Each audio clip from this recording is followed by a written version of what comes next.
My name is Abigail Harper, and I'm 31 years old.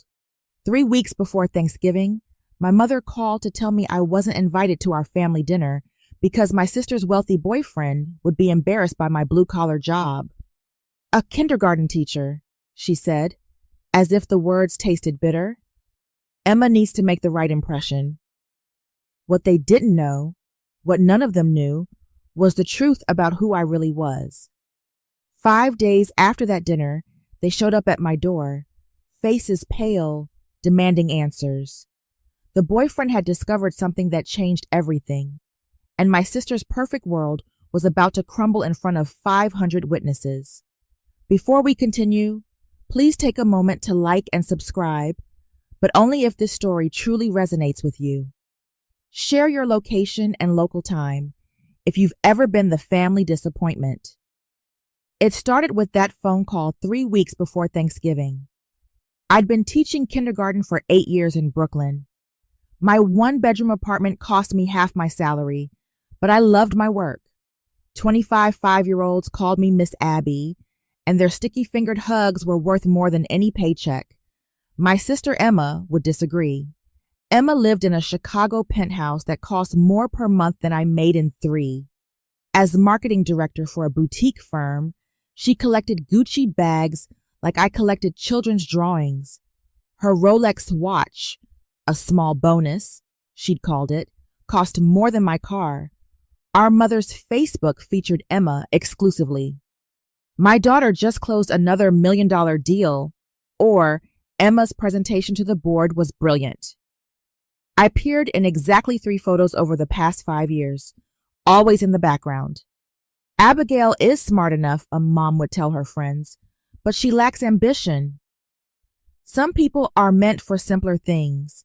The family hierarchy was established early. Emma got the master bedroom in our childhood home. I got the converted attic. Emma's achievements covered the refrigerator. Mine went in a drawer. We don't want her to feel bad, Dad would whisper, sliding my honor roll certificate out of sight whenever Emma brought home anything less than perfect. But I had a secret, one I'd kept for 2 years since Grandma Margaret died. The woman who raised me more than my parents ever did, who spent her final months holding my hand while Emma was too busy to visit. Margaret Harper, who everyone thought was just a retired bookkeeper living on Social Security. They had no idea about the papers in my safe, no idea about the empire she'd built in shadows, or why she'd chosen me to guard it. His name is Nathan Brooks, Emma announced during our October family Zoom call. He's an entrepreneur, philanthropist, the kind of man who changes the world. My mother practically squealed. Brooks! The Brooks Foundation, the very same Emma preened, angling her laptop to show more of her penthouse backdrop. We met at the Baccarat Crystal exhibition. He said I had excellent taste. I almost choked on my tea. Nathan Brooks. Of course, I knew that name, but I kept my expression neutral, my kindergarten teacher's smile firmly in place. He must be quite successful, Dad ventured, already calculating son-in-law potential. Successful? Emma laughed, that tinkling sound she'd perfected at her Swiss finishing school. Daddy, he manages hundreds of millions in charitable funds. His family's old money, the kind that builds hospital wings. I watched my parents lean closer to their screen, already imagining the wedding at the Four Seasons, the grandchildren in private schools, the family name elevated to heights they'd only dreamed of. When do we meet him? Mom asked breathlessly. Thanksgiving. I want everything perfect. The house, the meal. Emma paused, her eyes finding mine through the screen. The guest list. There it was. That look I'd seen 1,000 times before. The one that said I was a problem to be managed. I thought of Grandma Margaret. Those long afternoons at Green Hills Nursing Home, where she'd lived her last 2 years by choice, not necessity. People show you who they are when they think you have nothing, she told me, her weathered hands still elegant as she signed documents I helped her review. Remember that, Abigail, especially with the family. She'd been right about so many things, about keeping quiet, about letting people underestimate you, about the power of patience. I had no idea then how soon I'd need all 3 lessons, or that Nathan Brooks, the man my sister was so eager to impress, was about to become the key to everything. Grandma Margaret understood me in ways my parents never tried to. While they fawned over Emma's MBA pursuits, Margaret would sit with me in her modest room at Green Hills, teaching me about compound interest and charitable tax law over afternoon tea. "Your sister collects handbags," she'd observed once, watching Emma's Instagram story. "You collect hearts. Which do you think lasts longer?" Margaret Harper had built her fortune quietly, anonymously. No one knew the Margaret Harper Foundation existed, let alone that it controlled $40 million in assets. She'd started with nothing, a widow at 29 with 2 kids, working 3 jobs. By 69, she was secretly funding scholarships, food banks, and teacher support programs across Illinois. Emma visited once this year. Margaret had noted 6 months before she died. Stayed 12 minutes, asked about my will at minute 10. I'd been there every Sunday for 2 years. Not for money. I hadn't even known about it. But because she was the only family member who saw me, really saw me. "The papers are with Peterson and Associates," she'd told me that last month. Her voice still strong despite the cancer. "Everything's arranged. Just remember, money amplifies character. It doesn't create it." I thought she meant a few thousand, maybe her jewelry. I'd signed papers as her healthcare proxy, thinking I was just helping with medical decisions. 2 weeks after her funeral, David Peterson himself had called me. That's when I learned about the foundation, the board position, the conditions attached to every penny of the family inheritance. "Your grandmother was very specific," he'd said, sliding documents across his mahogany desk. "She believed in testing character when people didn't know they were being tested. I'd kept it all secret for 2 years, waiting, watching. Now, finally, the test was about to begin. The call came November 3rd, 3 weeks before Thanksgiving. Mom's contact photo, her and Emma at Lake Geneva, lit up my phone during my lunch break. "Abigail, about Thanksgiving," she started without preamble. "We've had to make some adjustments." I set down my peanut butter sandwich. "Adjustments? You won't be coming this year." The playground outside my classroom window was full of children laughing. I focused on their joy while my mother explained my exclusion. "Nathan is from a very prominent family. Emma needs to make the right impression." She paused, gathering courage for cruelty. "Your job might give the wrong idea about our family's standing." My job teaching children. You know what I mean? It's so blue collar. Nathan mingles with CEOs, investors, people who matter. What would you even talk about? Finger painting? I heard Dad clear his throat in the background. He was on speaker, complicit in his silence. "Is this Emma's request or yours, Mom?" Does it matter? We all want what's best for Emma's future. This could change everything for our family. I could hear it then. Emma laughing in the background, not even trying to hide her presence. "Just to be clear," I said, my teacher voice perfectly steady, "you're uninviting me from Thanksgiving because my career embarrasses Emma. Don't be dramatic. It's just one dinner. Next year will be different once they're engaged. I understand." "You do?" Mom sounded surprised, maybe even disappointed I wasn't fighting. "Give everyone my best." I hung up before she could respond. My hands weren't even shaking. Grandma Margaret had taught me that too. Never let them see you bleed.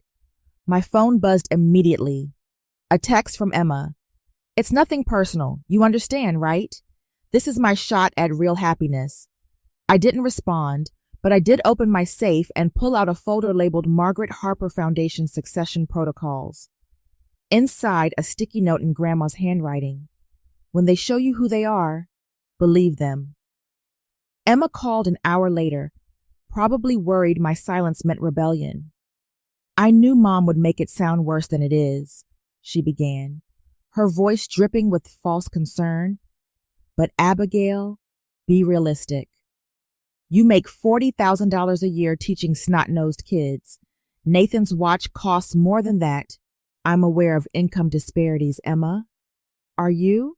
Because sometimes I wonder if you understand the real world, the world I'm entering, Nathan's world.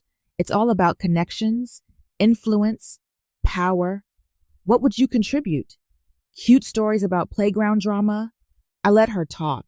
Sometimes the best teaching tool is silence. His circle includes Fortune 500 CEOs, ambassadors, people who vacation with senators, and you'd show up in your Target dress talking about lesson plans and parent-teacher conferences. Can you imagine how that would reflect on me? You're right, I said quietly. I don't belong in that world. Finally, some sense. Look, it's not forever. Once Nathan and I are married, once I'm established, maybe we can ease you in. Small dinners first.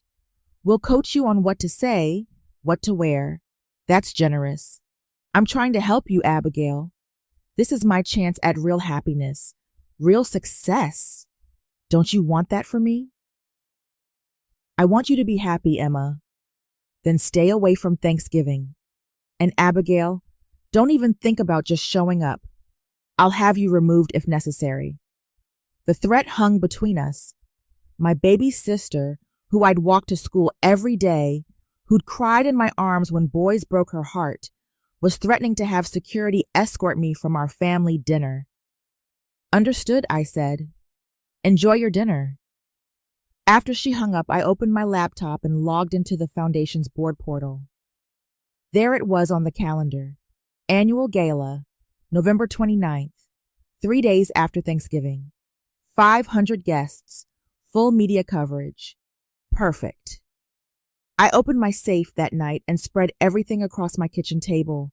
The will, the board appointment, the certification of shares, each document pristine, notarized, indisputable. Margaret's will was a masterpiece of foresight. The family inheritance, $15 million and 3 properties, came with one unbreakable condition. The beneficiary must demonstrate consistent kindness and refuse to discriminate based on social or economic status. Subsection 7.3 was particularly interesting.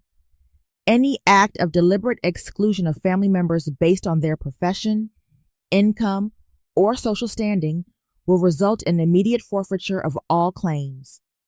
Margaret had even included examples, such as, but not limited to, refusing family invitations due to embarrassment over their honest work. My phone buzzed. An email from David Peterson. Ms. Harper, confirming your attendance at the gala.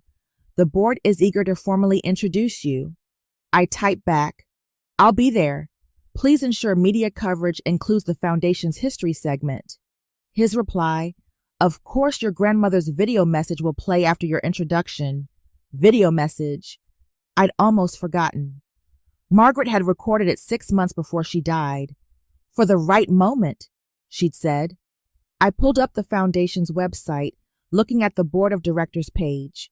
There I was, listed as chairman of the board, my photo notably absent at my request. Below my name, appointed by founder Margaret Harper, 2023. Nathan Brooks would know exactly who I was the moment he did his due diligence, if he hadn't already.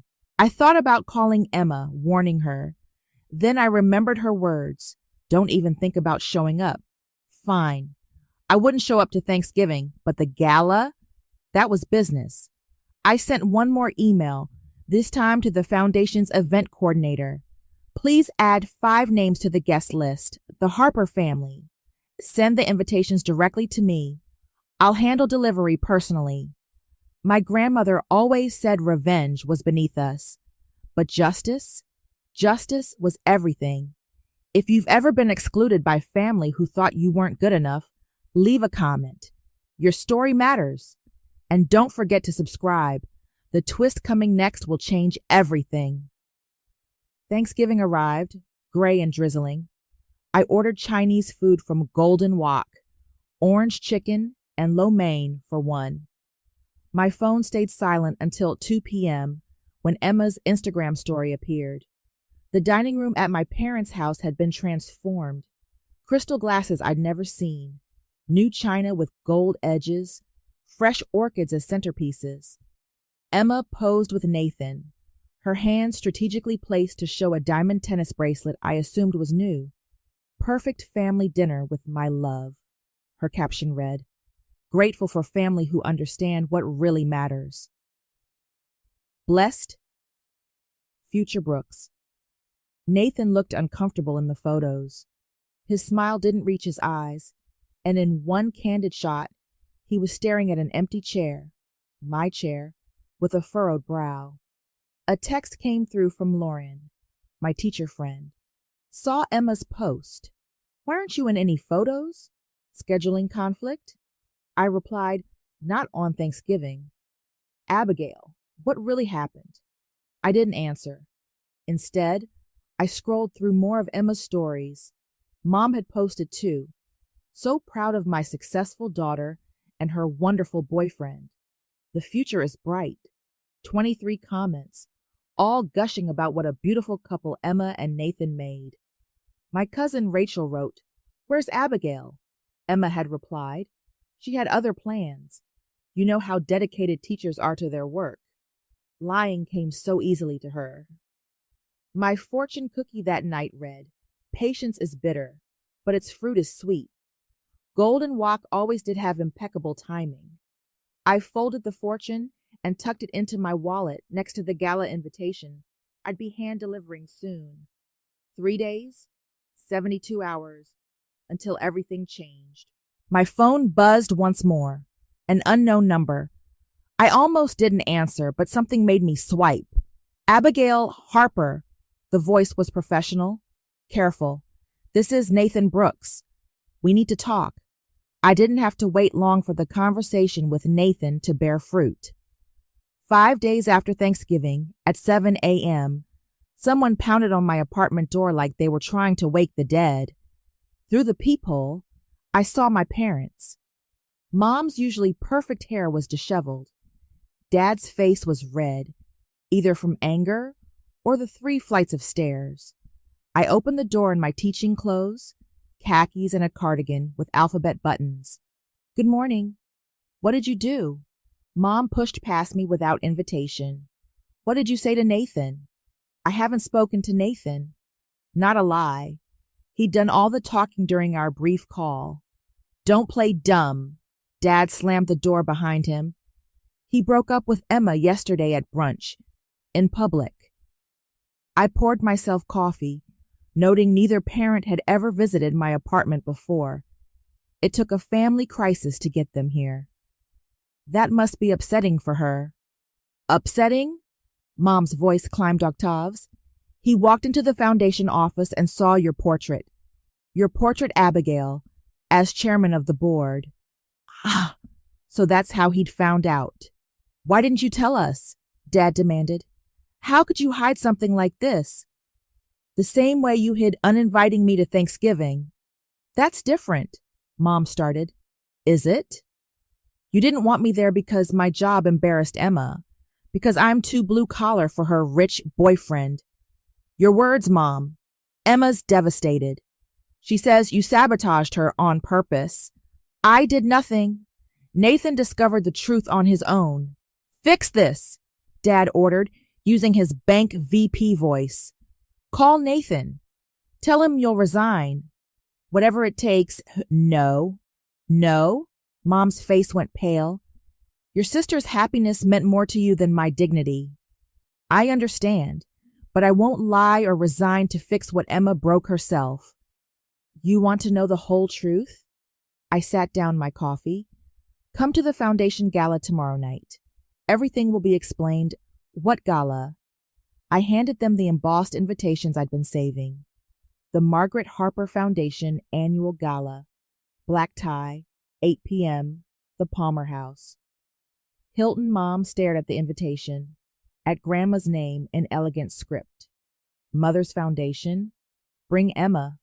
She'll want to hear this. They left, clutching those invitations like lifelines, or maybe grenades. The family assault began within hours. Emma arrived at my school during afternoon pickup, mascara streaking her cheeks despite her waterproof claims. "How could you?" she wailed, not caring that parents were staring. "You've always been jealous of me, Abigail. I'm working." I guided my last student to her mother, maintaining my professional smile. "You poisoned him against me, told him lies. I've never spoken to Nathan about you." "Liar." "He said he can't be with someone who's ashamed of their own family." "Where would he get that idea?" "From you," I thought, but didn't say. Mom called while Emma was still ranting. "Your father and I have discussed this. You need to step down from whatever position you have. Emma deserves this chance at happiness, and I deserve to spend Thanksgiving with my family." "That's petty, Abigail. We're talking about Emma's entire future." "No, we're talking about consequences." Dad took the phone. "Be reasonable. Emma has worked hard for her success, and I haven't.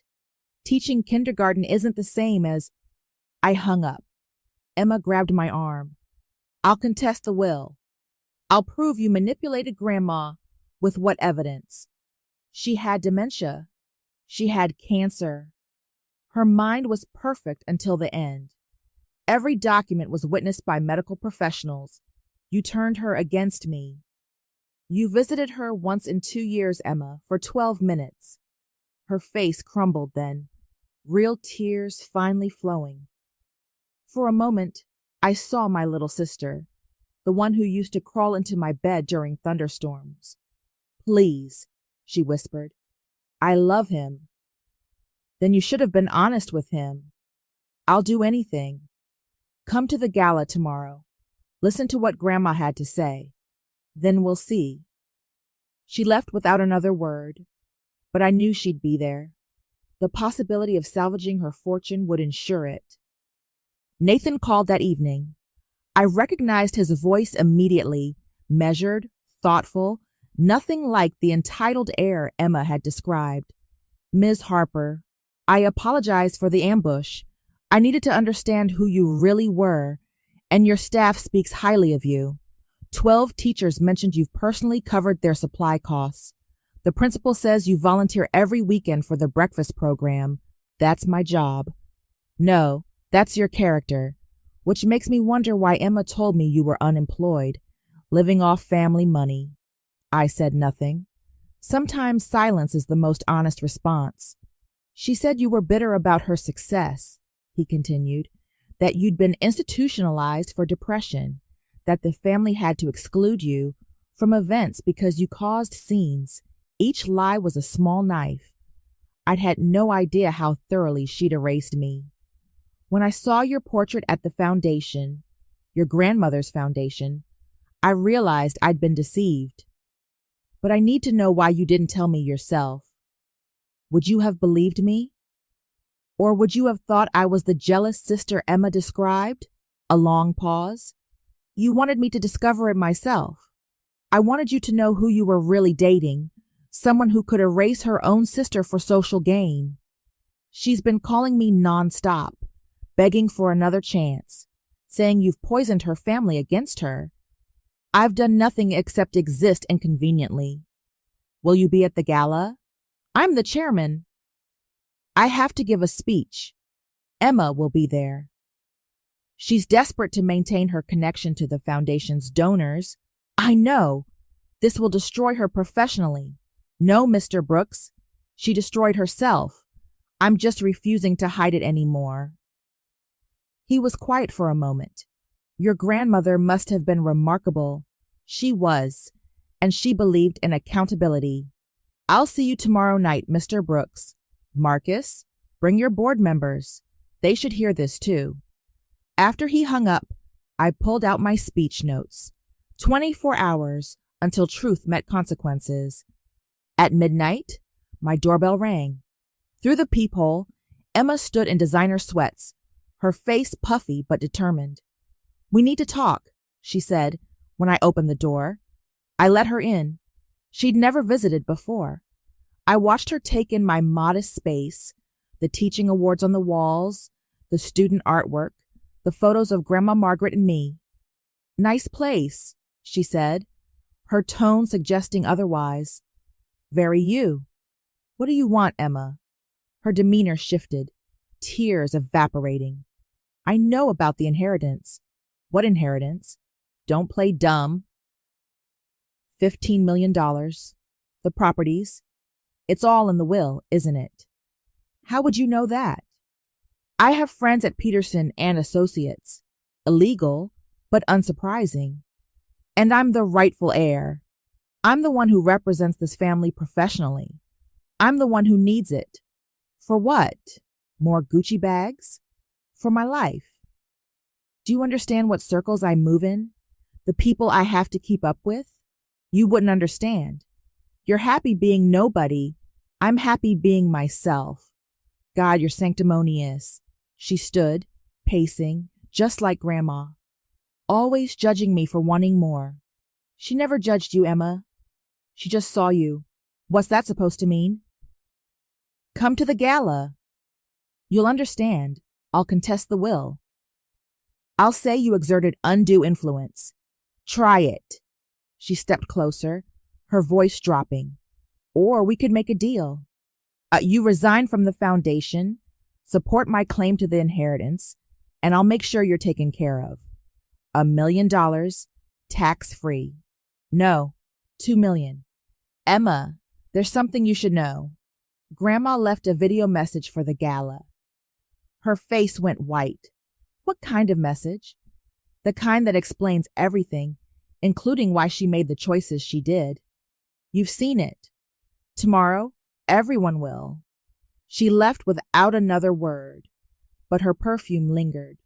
Chanel, expensive and suffocating, just like her love.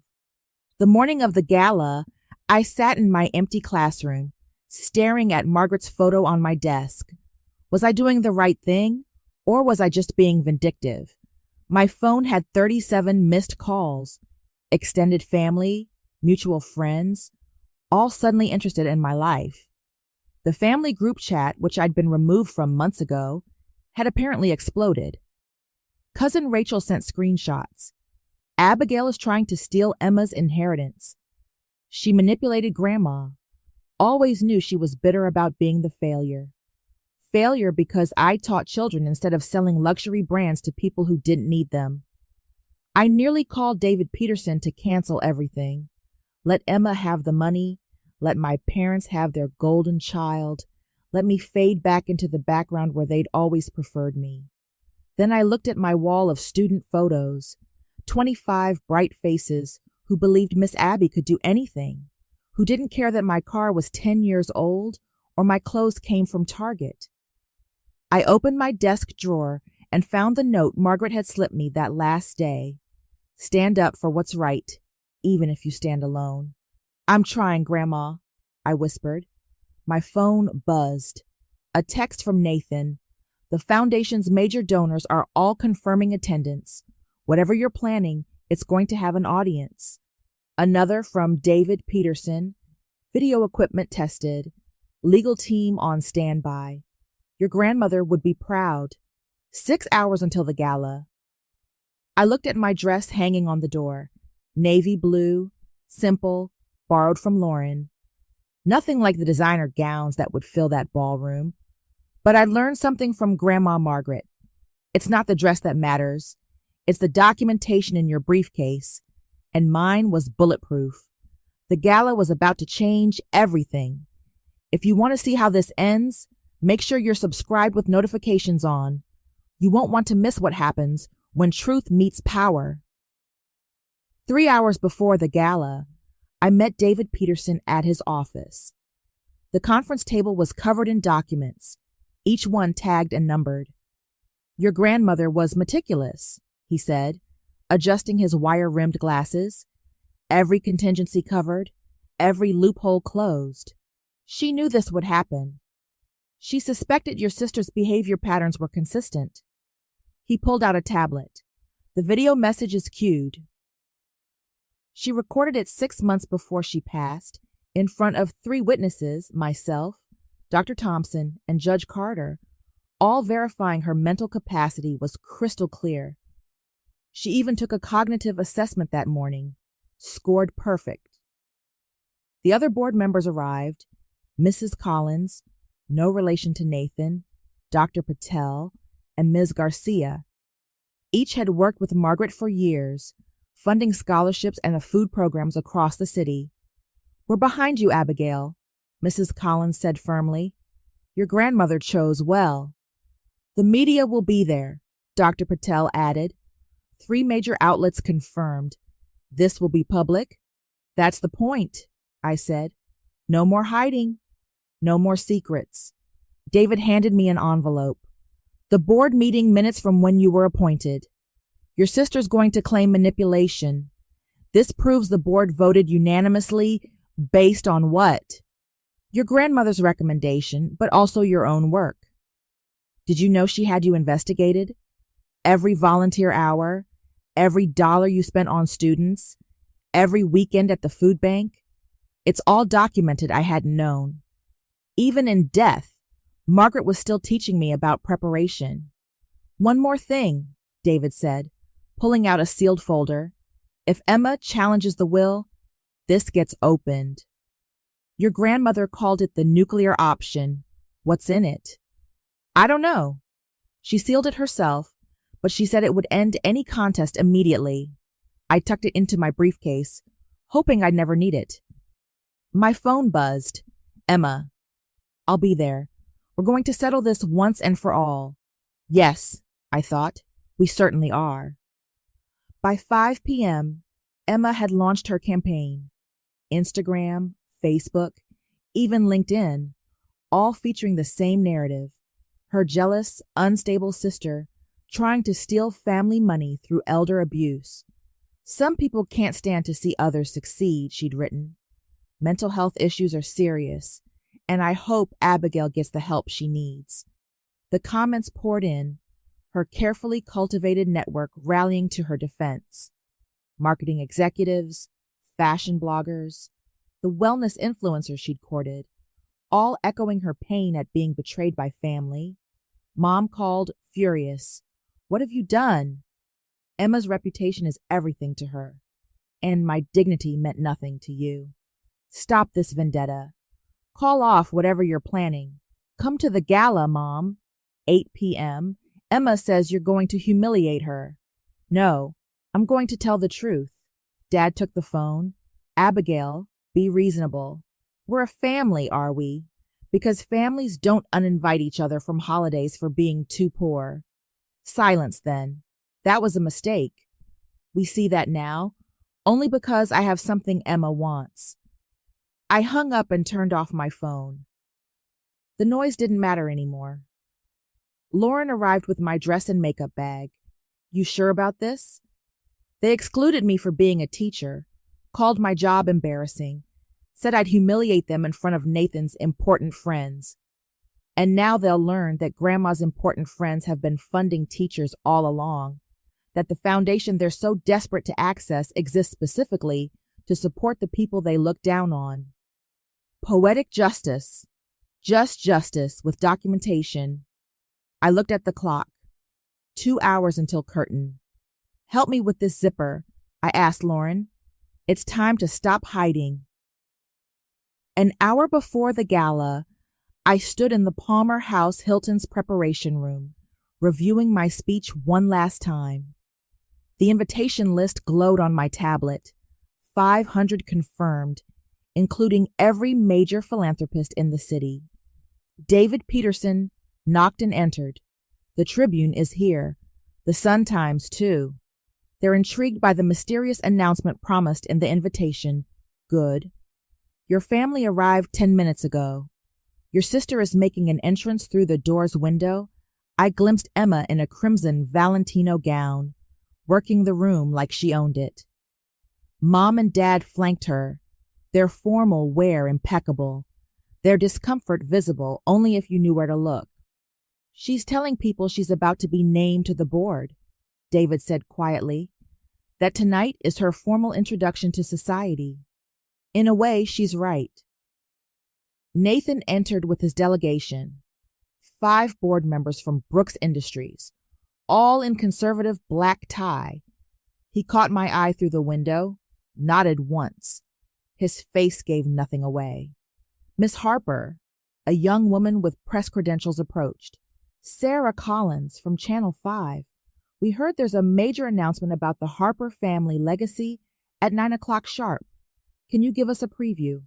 My grandmother believed in transparency. Tonight, we honor that belief. She scribbled notes, hungry for more. I gave her nothing.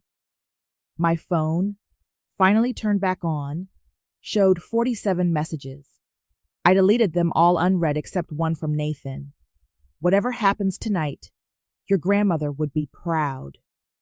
David handed me the remote for the presentation screen. The video is cued. Just press play when you're ready. I looked at my reflection in the mirror. Navy dress, simple pearls, teaching award pin on my lapel, my own small rebellion. Not the designer gown they'd expect from new money, but exactly what Margaret would have chosen. Let's go, I told David. It's time to let the documents speak. The Palmer House Hilton ballroom glittered like a jewelry box. Crystal chandeliers cast rainbow patterns across 500 guests in their finest attire. Servers circulated with champagne, baccarat crystal, I noticed, remembering how Emma had once mocked my preference for Prosecco. I entered through the side door, avoiding the main entrance where Emma held court. She'd positioned herself near the foundation's banner, gesturing animatedly to a cluster of donors, no doubt spinning her narrative of family legacy and her rightful place in it. Abigail, Mrs. Collins, the board member, not Nathan's relative, embraced me warmly. Your grandmother would love this. Her first public gala. Margaret had always insisted on anonymity, funding quietly, never seeking recognition. Tonight would have horrified and amused her in equal measure. Abigail Harper, a silver-haired woman, approached. I'm Elizabeth Vanderbilt. Your grandmother funded my literacy program for 10 years. I never got to thank her. Before I could respond, others surrounded me. Teachers whose classrooms Margaret had supplied, food bank directors she'd kept afloat, scholarship recipients now running their own nonprofits. None of them had known their benefactor's name until the invitations arrived. Across the room, I watched my parents notice the attention I was receiving.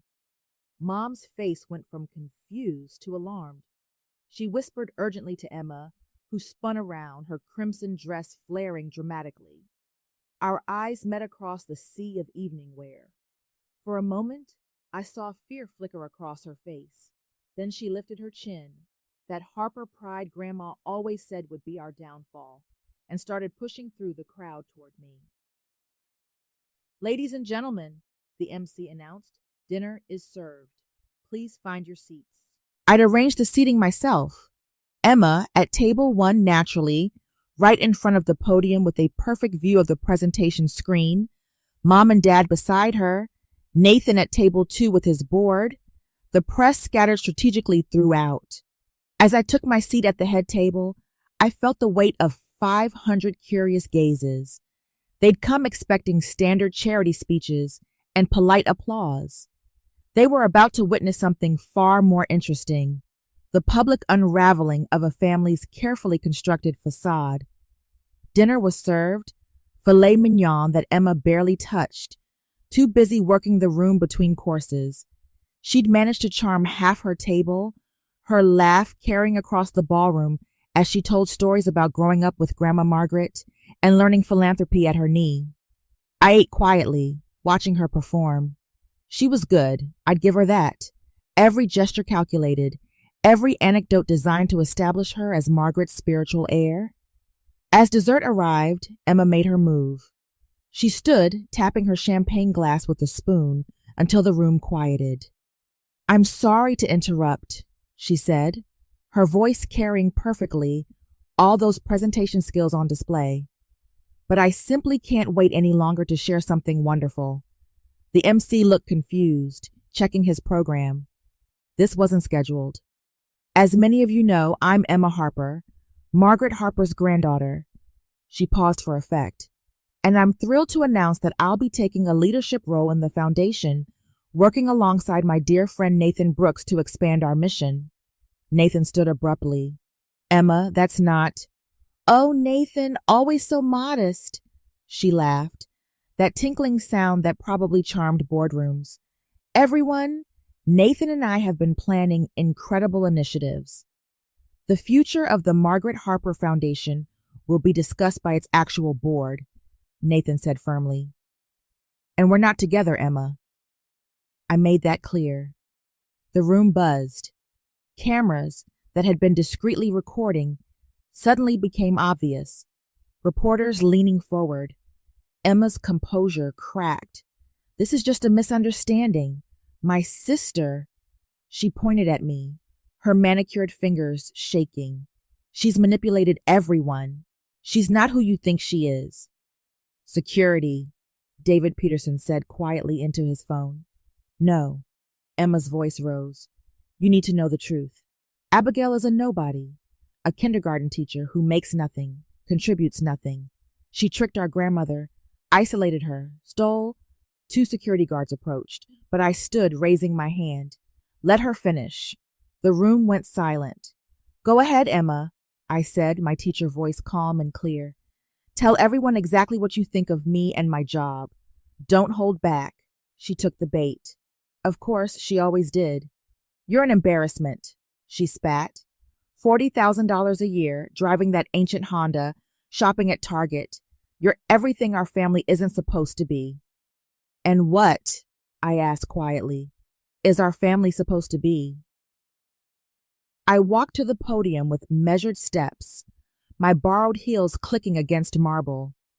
500 faces turned to follow my movement. The cameras tracked me. Emma stood frozen at her table, her crimson dress now looking more like a warning flag than a high fashion. "Thank you, Emma," I said into the microphone. "That was perfect timing." I clicked the remote. The foundation's logo appeared on the massive screen behind me. "Good evening. I'm Abigail Harper, chairman of the board of the Margaret Harper Foundation. For those who don't know me, which is most of you, I teach kindergarten at PS 112 in Brooklyn." A murmur rippled through the crowd. The contrast between my simple introduction and Emma's grandiose claims couldn't have been starker.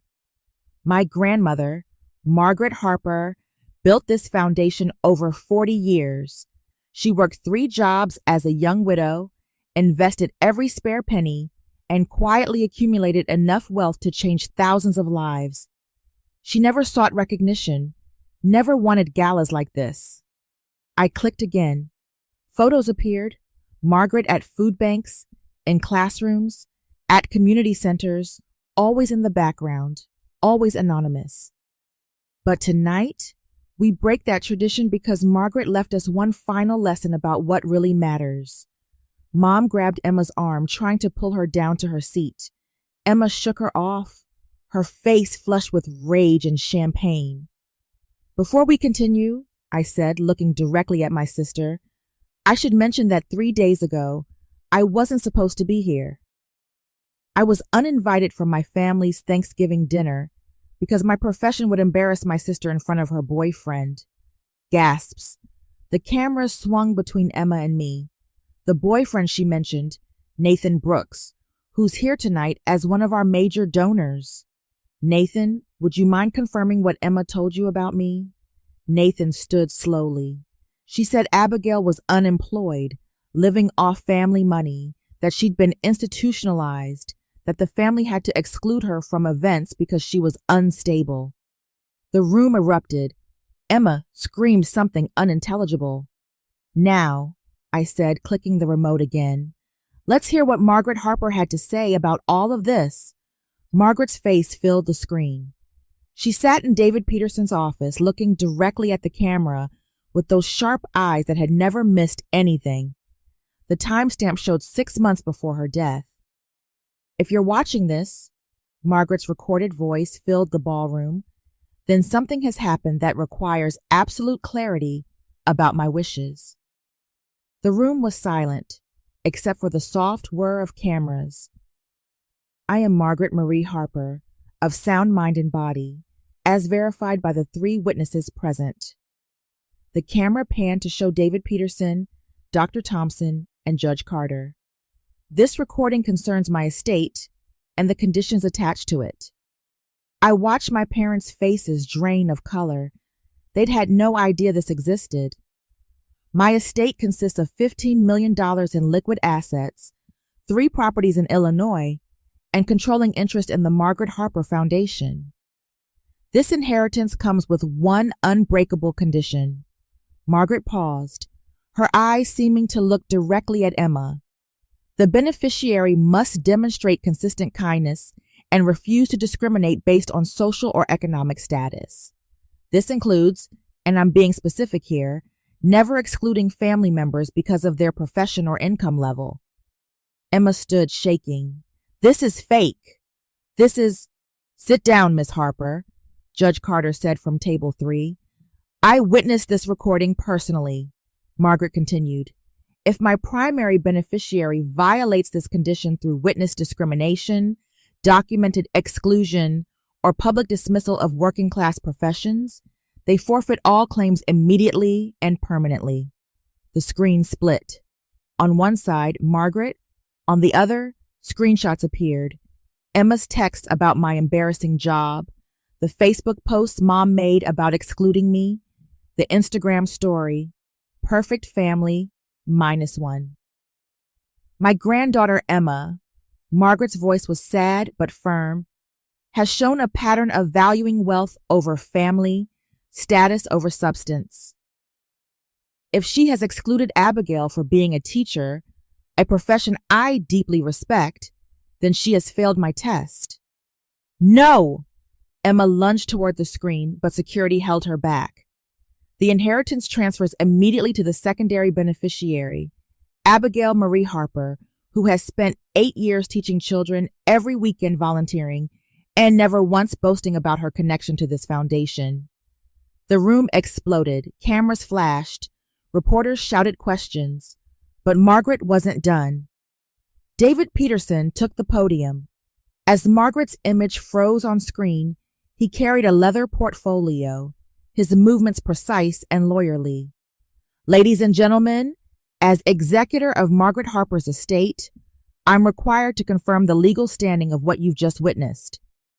He opened the portfolio, revealing documents tagged with legal seals. On November 23, 2024, Thanksgiving Day, Emma Harper sent these messages to her sister. He clicked the remote. The texts appeared, each one time-stamped. Your blue-collar job would embarrass me. Stay away from my real family. You're everything our family shouldn't be. These messages, sent voluntarily and documented through cellular records, constitute clear violation of Section 7.3 of Margaret Harper's will. Those were private, Emma shrieked. Posted to Instagram, actually, David corrected, showing the screenshot. Very public. Additionally, we have this email from Mrs. Susan Harper to extended family explaining that Abigail was excluded from Thanksgiving because her profession wasn't appropriate for the company they were keeping. Mom stood, wobbling. We didn't know about the will. Irrelevant. The condition isn't dependent on your knowledge. It's dependent on your character. Dr. Thompson stood from his table. I performed cognitive assessments on Mrs. Harper monthly for her last year. Every score was perfect. She was sharper at 69 than most people at 50. Judge Carter added, the will was filed with the court 2 years ago. It's been reviewed by 3 separate legal teams. It's ironclad. David pulled out another document. As of this moment, Emma Harper has forfeited all claims to the Margaret Harper estate. The full inheritance, $15 million, the Chicago brownstone, the Lake Geneva cottage, the Galena cabin, and controlling interest in this foundation, transfers to Abigail Harper. He turned to my parents. You were named as potential trustees with an annual stipend of $50,000. However, your participation in the discrimination disqualifies you as well. Dad collapsed into his chair. Mom was crying, mascara streaming. This is theft, Emma screamed. I'll sue. You'll lose, David said simply. Your own words convicted you. Emma's meltdown was spectacular, even by her standards. She grabbed a champagne flute and threw it at the screen, where Margaret's frozen image seemed to watch with disappointment. The glass shattered harmlessly against the projection surface. You planned this! She whirled on me, her designer dress tearing at the seam as she moved. You manipulated her. You turned her against me. I visited her, I said quietly, the microphone catching every word. Every Sunday for 2 years. You came once. I was building my career. I had important things. More important than family? I asked. That's what you told Mom, isn't it? That Nathan and his connections were more important than having your sister at Thanksgiving. You don't understand business. You don't understand anything. You're just a teacher. Just a teacher. I let the words hang. The same profession as Mrs. Thompson here, who Grandma funded for 20 years, Mr. Rodriguez, whose classroom she supplied, Miss Carter, whose students she sent to college. I gestured around the room. Half the people here are teachers, social workers, nonprofit directors, the very people you consider beneath you. Nathan stood. Emma, you told me your family was in finance, that your grandmother was a society matron.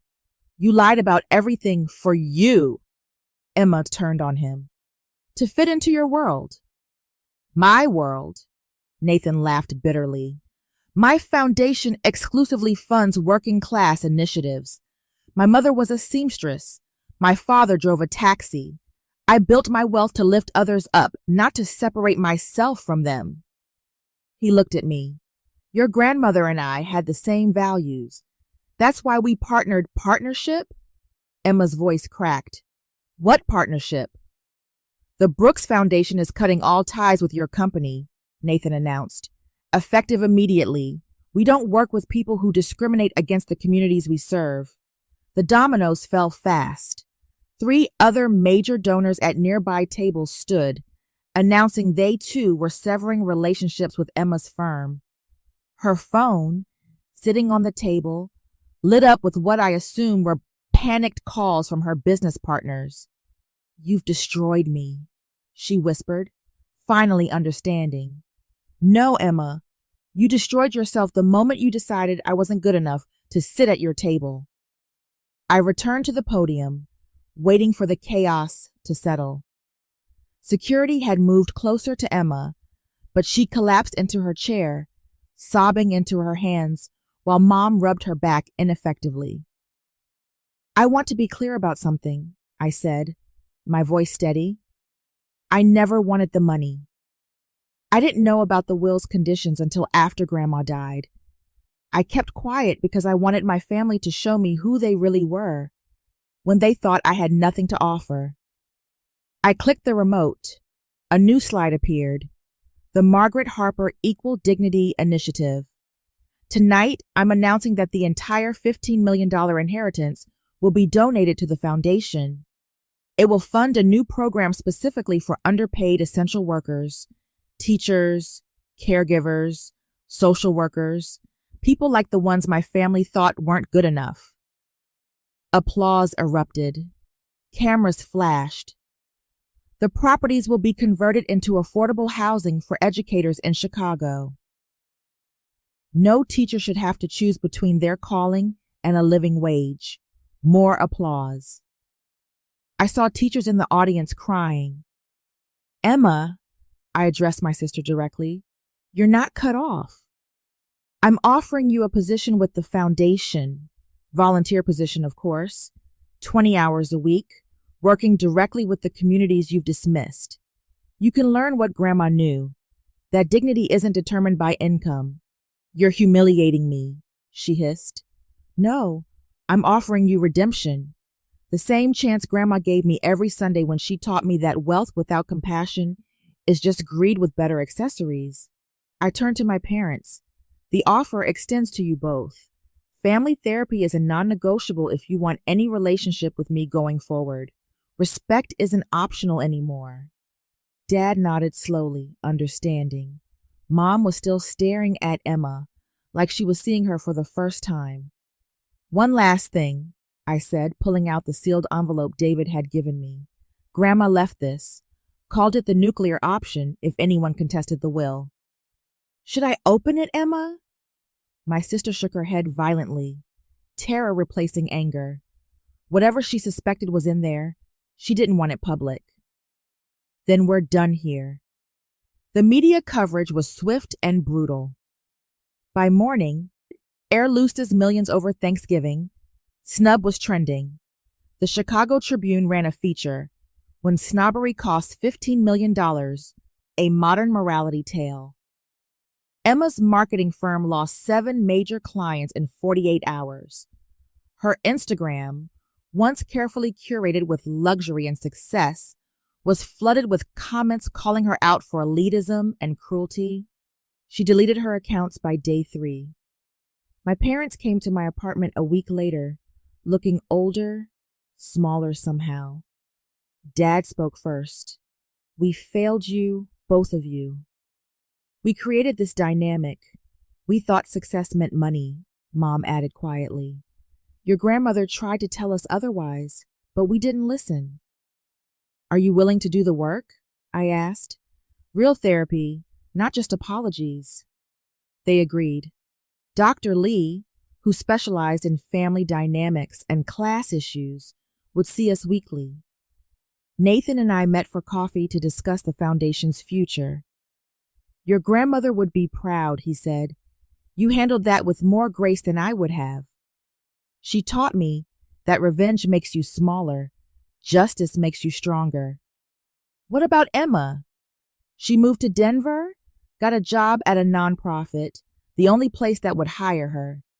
Makes $35,000 a year now. Ironic, educational. She sent a letter last week. First honest thing she's written to me in years. I didn't tell him I hadn't opened it yet. Some wounds need time before you test their healing. The foundation's first initiative launched a month later. Emergency grants for teachers facing eviction. We funded 300 in the first week. Each thank you letter went into a folder labeled, Why This Matters. My answer to anyone who questioned the value of blue-collar work. The Tribune did a follow-up story 6 months later. They photographed me in my kindergarten classroom, surrounded by 5-year-olds during story time. The headline read, The Billionaire Teacher Who Gave It All Away. But the photo caption was my favorite. Abigail Harper, chairman of the Margaret Harper Foundation, teaching her students about kindness. Her grandmother's greatest lesson, she says, was that dignity isn't measured in dollars. Emma saw it. I know because she texted, Grandma would choose you all over again. She chose both of us, I replied. You just haven't accepted the lesson yet. 6 months after the gala, I still taught kindergarten. My classroom hadn't changed much. Same alphabet posters, same reading corner, same circle time rug, but everything else had transformed. The foundation had distributed $4 million in emergency grants to teachers, funded 50 classroom renovations, and launched a program providing free supplies to any educator who asked, no paperwork or justification needed. Margaret would have loved the simplicity. PS 112 received a $2 million grant for infrastructure and resources. My principal cried when I handed her the check. Your grandmother never forgot us, she said. I didn't correct her assumption that Margaret had planned this. In a way, she had. My parents were in therapy, making slow progress.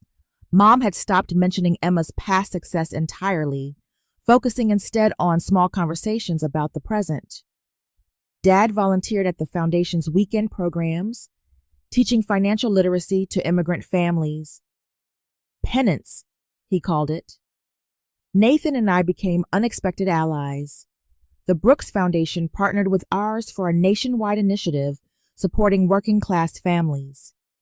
We kept it professional, though I sometimes caught him looking at me with something like regret for what might have been if we'd met differently. Time magazine named me Philanthropist of the Year. I wore the same navy dress from the gala to the photo shoot. The interviewer asked why I still taught when I could do bigger things. 25 5-year-olds trust me to teach them to read, I said. There's nothing bigger than that. The article mentioned Emma once, noting she declined to comment. What they didn't know was that she'd started volunteering at a Denver food bank, 20 hours a week, just like I'd suggested. The director, an old friend of Margaret's, sent me updates. She's learning. Slowly, but she's learning. I kept Margaret's photo on my desk next to the crayon drawings and construction paper cards. Sometimes during quiet moments, I'd tell her about the lives we were changing. You were right, Grandma, I'd whisper. Standing up for what's right is lonely at first. But eventually, the right people stand with you. A year after that Thanksgiving exclusion, I finally opened Emma's letter. She'd written it in purple ink, the same color she'd used for notes when we were kids, before money and status poisoned everything. Abigail, it began, I used to think Grandma chose wrong, that you'd manipulated her into giving you everything. But I work at a food bank now, making less than you do. And yesterday, a woman cried because we gave her groceries without making her prove she deserved them. I think I finally understand what Grandma saw, what you both saw, that dignity isn't something you earn or buy, it's something you recognize in everyone, or you don't have it yourself. She didn't ask for forgiveness, didn't suggest reconciliation, just acknowledged the truth we'd both always known, but only one of us had accepted. I folded the letter, placed it in Margaret's folder, the one with all the important documents, not the legal ones, but the human ones. The thank you notes from teachers, the drawings from students, the photos of families in the houses we converted from my inheritance properties. Looking back, I could have handled Thanksgiving differently, could have fought to be included, begged for my place at the table, revealed my position earlier, used it as leverage for respect. But Margaret taught me that respect earned through power isn't respect at all. It's fear dressed in nicer clothes. The family that excluded me for being just a teacher learned that their values were bankruptcy dressed in designer labels. The inheritance they lost was never really about money. It was about understanding that the woman serving your coffee deserves the same dignity as the one buying the coffee shop. Your worth isn't negotiable. It doesn't increase with your salary or decrease with someone's opinion. Stand firm in that knowledge, even if you stand alone, especially then. Thank you for listening to my story. This is Abigail Harper, reminding you that you are enough exactly as you are. Your job doesn't define your worth. Your family's opinion doesn't determine your value. And sometimes, the best inheritance you can receive is the knowledge that you don't need anyone else's validation to know your own dignity. Until next time, keep standing tall, even in a Target dress.